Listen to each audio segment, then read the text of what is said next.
రాజుగారు వచ్చాడు వచ్చారు వచ్చాడు అయ్యో ఏం లేదు కొంచెం సరదా చేద్దామని అంతే. నేను సరదాగా తీసుకుంటాను సార్.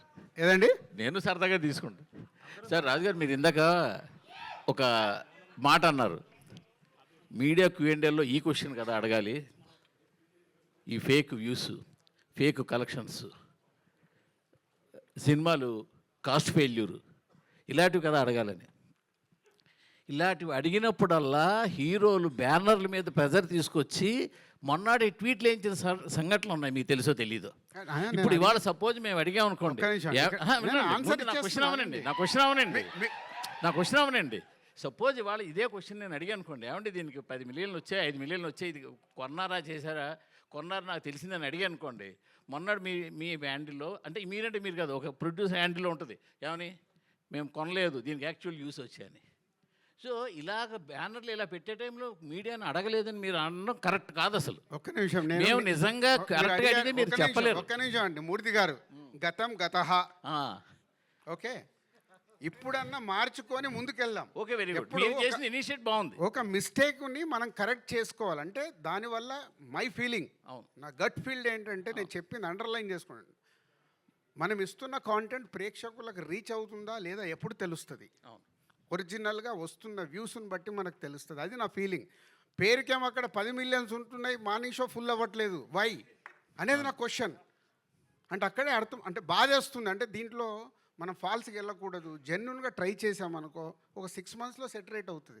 ఎవరో ఒకరు ప్రయత్నం అయితే చేయాలి కదా, ఆ ప్రయత్నం నేను చేస్తున్నాను. ఇప్పుడు ఇది నితిన్ గారి సినిమా కాబట్టి ఆయన మీకు కోఆపరేట్ చేశారు కాబట్టి మీరు కొండం ఆఫ్ చేసేసారు, వ్యూస్ కొండం ఆపేశారు. మీకు Seethamma Vakitlo Sirimalle చెట్టప్పుడు multi star film తీసినప్పుడు హైదరాబాద్ సిటీలో ఓడింగ్స్ వద్దని ఆపింది ఏకైక ఫస్ట్ నేను స్టార్ట్ చేశాను ఆ రోజు. మల్టీ స్టార్ అంటే హీరోలకు చెప్తే ఇది రైటు ఇది రాంగ్ అని చెప్పినప్పుడు హీరోలు ఒప్పుకోరని ఏం లేదండి. మన పాయింట్ ఆఫ్ వ్యూ, హీరోల పక్కన ఉన్నప్పుడు చెప్పేవాళ్ళు రకరకాలుగా చెప్తారు, సార్ ఇది చేయకుండా అయిపోద్ది.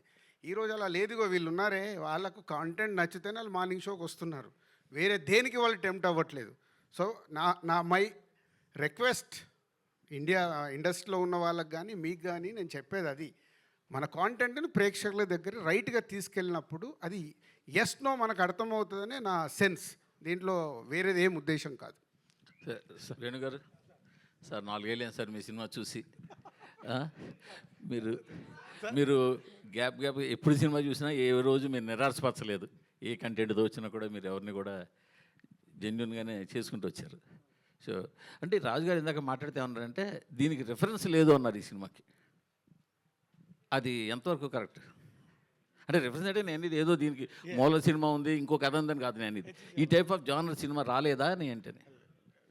నేను ఫస్ట్ కరెక్ట్ చేస్తానండి, అంటే దీనికి 4 ఇయర్స్ పట్టలేదు. ఓకే, నేను చెప్పింది ఈ సినిమా 4 ఇయర్స్ అని కాదు, సినిమాకి గ్యాప్ 4 ఇయర్స్ వచ్చింది కానీ ఈ సినిమాకి 4 ఇయర్స్ పట్టలేదు. ఓకే, నేను ఏంటంటే వకీల్ సాబ్ తర్వాత అంటే మీ అందరికీ తెలిసే ఉంటుంది, నేను ఆల్రెడీ ఒక 1 ఇయర్ నేను ఐకాన్ స్పెండ్ చేశాను. తర్వాత నేను ఇది రాశాను. ఆనెస్ట్గా చెప్తున్నాను, నాకు కొంచెం ఇది నరేట్ చేసినప్పుడు కూడా I was rejected by some heroes. ఈ కథని అర్థం చేసుకొని నాకు ఫుల్ ఫ్రీడమ్ ఇచ్చి రేపు ప్రొద్దున ఈ సినిమా సక్సెస్ అవుతండి, ఈ స్టేజ్ మీద ఉన్న వాళ్ళకి చెందుతుందండి. డెఫినెట్గా నేను చెప్తున్నాను లౌడ్గా, ఇది ఏదన్నా బాగలేకపోతే entire credit is mine, fault is mine. ఏదైనా బాగుంది అని అంటే మాత్రం మీరు నితిన్ గారికి, రాజు గారికి, గుహన్ గారికి వీళ్ళందరికీ ఇవ్వండి. షీఈ్ ఫ్రమ్ కేరళ అండి. అంటే నేను ఇంకా సినిమా చూస్తే కొంచెం రివీల్ అవుతుందని చెప్పి నేను మాట్లాడట్లేదు, వాళ్ళు చాలా కష్టపడ్డారు. Same with the Saptami madam అయితే 8 మంత్స్ అని పట్టుకొచ్చామండి, 2 సంవత్సరాలు హైదరాబాద్లోనే ఉన్నారు. ఓకే, సో ఇది రేపు ప్రొద్దున వీళ్ళందరికీ వెళ్తుందండి. మూర్తి గారు I'm coming to your question అండి, నేను అందుకొరకు మాట్లాడలేదు, తర్వాత ఏది మీరు క్వశ్చన్స్ అడిగినప్పుడు బోర్ రాకూడదని మాట్లాడలేదు నేను. ఓకే, సో కొంచెం టైం పట్టిందండి, ఎందుకంటే మీకు తెలుసండి యూజువల్గా మనం చేసుకున్న అంటే ప్లాన్స్ ప్రకారంగా సినిమాలు వెళ్ళవు. ఎందుకంటే అంటే ఇది అన్నీ కూడుతున్నాయి కదా సార్ ఒక షూటింగ్ జరిగేది. సో మాకు వెదర్ ఇష్యూస్ వచ్చాయి, చిన్న షెడ్యూల్ ఇష్యూస్ వచ్చాయి, డేట్ ఇష్యూస్ వచ్చాయి. అంటే ఆనెస్ట్గా అప్పుడు హీరో గారు కూడా ఈ వాంటెడ్ టు డూ అంటే ఫాస్ట్గా చేయాలని, తను కూడా ఫాస్ట్గా ఒక 2 మూవీస్ ఉన్నప్పుడే మేము ఈ సినిమా స్టార్ట్ చేశాము. సో చిన్న అలాంటి ఒక అంటే మల్టిపుల్ ఫిల్మ్స్ వల్ల కూడా చిన్న డేట్ ఇష్యూస్ వచ్చాయి. సో దానివల్ల కొంచెం డిలే అయితే అయ్యింది సార్, 100% అయింది. సో థ్యాంక్ యూ అండి, నేను డిలేగా వచ్చినా కానీ నేను కరెక్ట్గా వస్తారని మీరు రికగ్నైజ్ చేసినందుకు. అండ్ రాజుగారు చెప్పినప్పుడు ఏంటంటే సార్, అంటే అలా అని కాదు, అంటే ఇప్పుడు రాజుగారు చెప్పింది ఏంటంటే సార్, ఇది తెలుగులో అలా రాలేదు, దీనికి రిఫరెన్స్ లేదు అనేది కాదు. కొంచెం ఇలాంటి తక్కువ జానర్స్ ఆఫ్ సినిమాలు మనం తక్కువ చూస్తామనండి. ముఖ్యంగా మా బ్యానర్లో రాలేదండి. అంటే మన clean family entertainers, action, commercial సినిమాలో చూస్తాం కదా, ఇది అవుట్ అండ్ అవుట్ కమర్షియల్ సినిమానే సార్. కాకపోతే కొంచెం స్క్రీన్ ప్లే ఇంకో వేరేలాగా అల్లిన సినిమా అంతే. డెఫినెట్గా ఇలాంటి రిఫరెన్సెస్ ఉన్నాయండి, 100% ఉన్నాయి. రాజుగారు అలా ఇప్పుడు మనం ఏమంటామంటే సార్, తక్కువ ఉన్నదాన్ని వాడు మంచోడ్రా, వాడు ఒక్కడే మంచోడ్రా అంటాం. అంటే వాడు ఒక్కడే మంచోడనండి కాదు కదా, మూర్తి గారు టాప్ ఇప్పుడు అంటారు కదా, అంటే మూర్తి గారు అని కాదు, మూర్తి గారితో ఇంకా చాలా చాలా సార్ ఉన్నారు, వాళ్ళు ఉన్నారు. అలా ఒక అంటే కొల్లుక్యాలుగా మాట్లాడేటప్పుడు దొరలే మాటల్లో అనడమే తప్ప డెఫినెట్గా అంటే వీ ట్రైడ్ అండి. రేపు ప్రొద్దున మీరు చెప్పాలని కోరుకుంటున్నాను. నేను ఏదైనా, నేను ఎప్పుడైనా కానీ డయాస్లో ఎప్పుడు నేను నా సినిమా ఇలా ఉందని ఇప్పటివరకు ఎప్పుడు మాట్లాడలేదండి. ఏది వకీల్ సాబ్ చేసినప్పుడు కూడా నేను మాట్లాడలేదు, ఎంసీఏ చేసినప్పుడు కూడా మాట్లాడలేదు. సో ఒక రిలేషన్షిప్ అండర్ గ్రౌండ్ పెట్టుకొని ఒక స్క్రీన్ ప్లే బేస్డ్ సినిమా చేశాం sir. I hope you will enjoy it. Sir ఇంతకీ ఐకాన్ గురించి ఏమైనా చెప్తారా? అసలు ఆ అడగండి. కథ ఏమైంది? ఆ కథ ఏమైంది? ఓన్లీ తమ్ముడు. అడగండి. నేను ఒప్పుకోను. నేను ఒకటి చెప్పారు, నేను అస్సలు చెప్పలేడు సార్. ఆ కథ అలాగే ఉందా ఏంటి? ఆ కథ అలాగే ఉందా? నేను ఒప్పుకోను. ప్రొడ్యూసర్గా నేను ఒప్పుకోను. మన ఇద్దరు ఇంటర్వ్యూలో మాట్లాడుకుందాం సార్, మన ఇద్దరం మన ఇంటర్వ్యూలో మాట్లాడుకుందాం. ఆ కథ అలాగే ఉంది కదా సార్ తర్వాత తర్వాత మాట్లాడదాం సార్. మీరు ఐన్ టు ఐన్ ఆడుకున్నప్పుడు అంటే జనాలు- ఆడుకోండి. అలా కాదు సార్, ఎందుకు అడిగానంటే జనాల్లో ట్విట్టర్లో ఏమడుగుతున్నారంటే అదే కథ ఇదే అని కాదు అడుగుతున్నారు. కాదు కాదు. సార్ అదే అడగండి మీరు. ఓకే, అదే సార్ అడిగా. ఇది ఐకాన్ కథ కాదండి, అది ఓకే. ఇది ఐకాన్ కథ కాదండి. రాజుగారు సార్, రాజుగారు, నితిన్ గారు, రాజుగారు, నితిన్ గారు, యాక్చువల్లీ ఇది పవన్ గారి టైటిల్ కదా. సో అందులోనూ అన్న యొక్క గోల్ కోసం పవన్ గారు కష్టపడతాడు, విన్ అవుతాడు. ఇందులోనేమో మీరు మీ అక్క ఒక లక్ష్యం ఒకటి ఉంటుంది, దానికోసం మీరు కష్టపడి విన్ అవుతారు. లైన్ ఈ ఆన్సర్కి నాకంటే బాగా మా డైరెక్టర్ గారు చెప్తారు. అడగండి సార్, అడగండి. పవన్ గారు తమ్ముడు ఆ సినిమాలో తన అన్న అచ్యుత్ బాక్సింగ్ ప్లేయర్, అది అతని యొక్క లక్ష్యం కోసం అతను కష్టపడి విన్ అవుతాడు కదా. సో ఇందులో ఏంటంటే ఈ తమ్ముడు తన అక్క యొక్క గోల్, ఒక సోషల్ మెసేజ్ కూడా ఉంది, ఏజెన్సీలో ఏదో ప్రాబ్లం ఉండి ఉంటుంది. సో ఆ ప్రాబ్లం సాల్వ్ చేయడానికి ఆ యొక్క లక్ష్యం కోసం ఈ తమ్ముడు ఎంటర్ అవుతాడు అనే ఒక బేస్ అలా కనిపిస్తుంది. అది మీకు అర్థమైంది అదే అయితే అదే కరెక్ట్ సార్. అదేనండి, మీకు అదే ట్రైలర్లో అదే అర్థమైందంటే అదే కరెక్ట్. కాదు కాదు, సంక్రాంతికి వస్తున్నాం, గిఫ్ట్లు ఇచ్చాము, తమ్ముడు స్టోరీ కూడా అలానే రివ్యూ గారు మారి ట్రైలర్ చూసి ఇంకొక చెప్పారు అట్లా. అందుకే ఎవరు మీకు తమ్ముడు కథ కరెక్ట్ చెప్పిన వాళ్ళకి మళ్ళీ ప్రొడ్యూసర్ గా గిఫ్ట్. రాజుగారు రాజుగారు రాజుగారు అయితే యాక్చువల్లీ మీ స్టోరీస్ మొత్తం కూడా లేడీ పాయింట్ ఆఫ్ వ్యూస్లో వస్తున్నాయి. అంటే వకీల్ సాబ్ చూసినా అందులో లేడీస్ ప్రాబ్లమ్స్ దాని గురించి, ఎంసీఏ వదిన భూమిక, ఇందులో లయ గారి క్యారెక్టర్ మర్చిపోయా, ఓ మై ఫ్రెండ్ కూడా అదే. ఏంటి ఎందుకని అంటే అన్ని ఇలా సార్ ఒక్కొక్కరికి ఒక సిగ్నేచర్ ఉంటుంది, ఒక ఎమోషన్ ఉంటుంది సార్. నా లైఫ్లో మా అక్క, మా అమ్మ, నా వైఫ్, నా కూతురు, ఇంతమంది లేడీస్ ఉన్నారు సార్ నా పక్కల. నా సినిమాలో ఎందుకు ఉండకూడదు? నన్ను ఒక మాతృమూర్తి జన్మిస్తే నేను వచ్చాను. మా మదర్ అబాండెన్స్ లవ్ నేను లాయలేనండి. ఒక అక్క, ఒక చెల్లి, లేకపోతే ఒక మదరు, ఒక సిస్టరు, ఒక కూతురు, ఒక వైఫ్ లేకుండా నేను కథ రాయలేనండి. నేను ఈ క్యారెక్టర్స్ చుట్టే రాస్తాను. నేను సైన్స్ ఫిక్షన్ చేసిన ఇదే రాస్తాను, టైం ట్రావెల్ చేసిన ఇదే రాస్తాను. ఇప్పుడు ఇది ఒక ప్యారలల్ స్క్రీన్ ప్లే, ఇలాంటి ఒక ప్యారలల్ స్క్రీన్ ప్లే రాసిన అదే చేస్తానండి. నాతో వాళ్ళు ఇచ్చిన ఎమోషన్స్ దొరికిందిగా అన్ని ఉన్నాయండి నా దగ్గర, నేను అవి పంచుకుంటాను. అయితే ఈ సినిమాలో ముగ్గురు డిఓపిలు మార్చడానికి ఏంటి సార్ రీజన్? ముగ్గురు డిఓపీలు మార్చడానికి కారణం ఏంటంటే సార్, ఓన్లీ టైం సార్. మేము ఏంటంటే అనుకున్న టైంకి స్టార్ట్ చేసి అనుకున్న టైం కంప్లీట్ చేయకపోవడం వల్ల ముగ్గురు డిఓపీస్ మాట్లాడారు. అదే ఒక క్వశ్చన్, ఆ సినిమా గురించి కాదు సార్, అది అదే సార్, అంటే దాంట్లో ఉన్నది ఏంటి? మ్యూజిక్ డైరెక్టర్లు ఎవరు చేశారు అవన్నీ ఇప్పుడు ఎందుకు? సార్ నేను అందుకే తమ్ముడు గురించి అడగని అన్నా. రాజుగారు ఆల్మోస్ట్ 22 ఇయర్స్ జర్నీ ఏమో మీది, 22 ఇయర్స్ జర్నీ.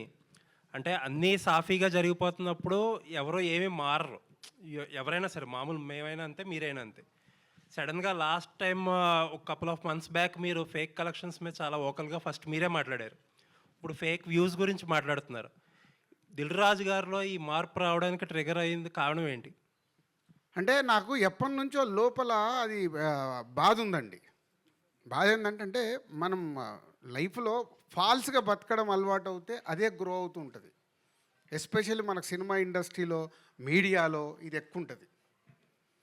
మీరు కూడా ఇప్పుడు మీడియాలో అక్కడ తమ్లైన్ ఒకటి ఉంటుంది, లోపలికి వెళ్ళి చూస్తే ఇంకోటి ఉంటుంది కదా. అంటే మనం అట్రాక్ట్ చేయడానికి, అది ఏం చేస్తున్నాము, అందరిని అట్రాక్ట్ చేయడానికి. మాకేంటి ఇప్పుడు ఒక ప్రొడ్యూసర్గా, అరే ఒక జెన్యున్గా మనం చేస్తున్నప్పుడు అది ప్రేక్షకుల దగ్గరికి రీచ్ అవుతే, నేను ఇందాక చెప్పిందే, మనకు అది పల్స్ తెలవాలి ఆడియన్కు, ఇది రీచ్ అవుతుందా లేదా అని. మనం ఇచ్చేసి దాని వెనకాల అవి వేసుకుంటూ వెళ్తే, విచిత్రం ఏంటంటే మా ఇంట్లో అడిగారు, అయ్యింది ఇది 10 మిలియన్ చూసారా అని. ఇప్పుడు ఏం చెప్పాలి, మా బ్రదర్ అడిగాడు ఒకరోజు, 10 మిలియన్స్ చూసారని. సో ఏదో ఒకటి కానీ చెప్తున్నా, అంటే అది కరెక్ట్ కాదు అనేది నాకు అనిపించి, ఓహో ఇది ఎక్కడో ఒక చేంజ్ తీసుకోవాలా. ఇప్పుడు టైం కూడా అలా వస్తుంది, అంటే మనం జెన్యున్ సైడ్ షిఫ్ట్ అవ్వాల్సిన టైం వస్తుంది కాబట్టి వెళ్దామనే ఒక స్టెప్ ఇది. కానీ ఈ మార్పు టెంపరీగా ఉంటుందా, పర్మనెంట్గా ఉంటుందా? రేపొద్దున్న మాకు మీరందరూ 100% ఈ నిమిషం నుంచి సపోర్ట్ చేయండి, పర్మనెంట్ ఉంటుంది.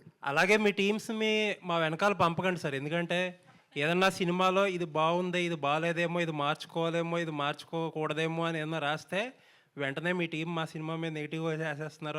అది కాదు, మళ్ళీ ఇది వేరే సబ్జెక్టు, మీరు వేరే సైడ్ లాగుతున్నారు. ఇక్కడ మనం మాట్లాడుతుంది వ్యూస్ గురించి. ఇప్పుడు మీరు కొన్ని రాస్తారు, మీకేదో వచ్చిన ఇన్ఫర్మేషన్ మీరు బయటికి వెళ్ళి తెలుసుకున్నది రాసి, అది సినిమాకు డ్యామేజ్ లాగా ఉంటే ప్రొడ్యూసర్ అని నేను ఒప్పుకోను. సినిమా వార్తలు వేరు, సినిమాల్ని మీకు సినిమా గురించి ఏమండి, ఒక నిమిషం, మీకు తెలియకుండా మీలో కొందరు సినిమాల్ని కూడా డ్యామేజ్ చేస్తున్నారు. అది కరెక్ట్ కాదు. సినిమా పడ్డ తర్వాత డ్యామేజ్ అవ్వని, సినిమా పడకుండా ముందు దాన్ని డ్యామేజ్ చేస్తే మన చెట్టును మనమే నరుక్కున్నాం. లేదండి, మీరు చెప్పే టాపిక్ వేరు. నేను అనేది ఏంటంటే, ఇప్పుడు ఫర్ ఎగ్జాంపుల్ ట్రైలర్ రిలీజ్ చేశారు, ఒకటి బాగుందని ఇంకొకటి బాగాలేదనో, లేకపోతే ఇంకా బాగుండాలని ఏదో రాస్తాం కదా, దాని వెనకాల పడొద్దని చెప్పి. అది అవును, ఇప్పుడు అదే కదా నేను చెప్పింది. ఇప్పుడు ఇవాళ బాగుందని మీరు తమ్ముడు చూసిన వాళ్ళందరూ ఆల్మోస్ట్ ఒక ఎవరన్నా, నేనైతే నాకు ఎక్కడ నెగిటివ్గా అనిపించలేదు. ఆల్మోస్ట్ అందరు పాజిటివ్గా అని రాశారుగా. అంటే దాంట్లో విషయం ఉంది కాబట్టి పాజిటివ్గా రాశారు. విషయం లేదనుకో, మీ వెనకాల పడితే మీరు రాస్తారా? మీ క్రెడిబిలిటీ లేదా? పడుతున్నారు, అదే ప్రాబ్లం. మీ క్రెడిబిలిటీ కూడా పోద్ది కదా. పడుతున్నారు. నేను ఇచ్చిన జెన్యున్ స్టేట్మెంట్ ఉంది చూసారా, అది మీలో కూడా ఉండాలి. జెన్యూనిటీ అనేది మీరు ఇచ్చే దాంట్లో కూడా ఉండాలి. మన అవకాశం ఉన్నట్టు ఇస్తామంటే కూడా కుదరదుగా. వేణుగారు, బోత్ సైడ్ ఉంటుంది ఇది, కత్తి మీద సామిది. వేణుగారు, వకీల్ సాబ్తో పవన్ కళ్యాణ్, సో ఇప్పుడు తమ్ముడు పవన్ కళ్యాణ్ అభిమాని గారితో సినిమా చేశారు, నితిన్ గారితో. సో అటు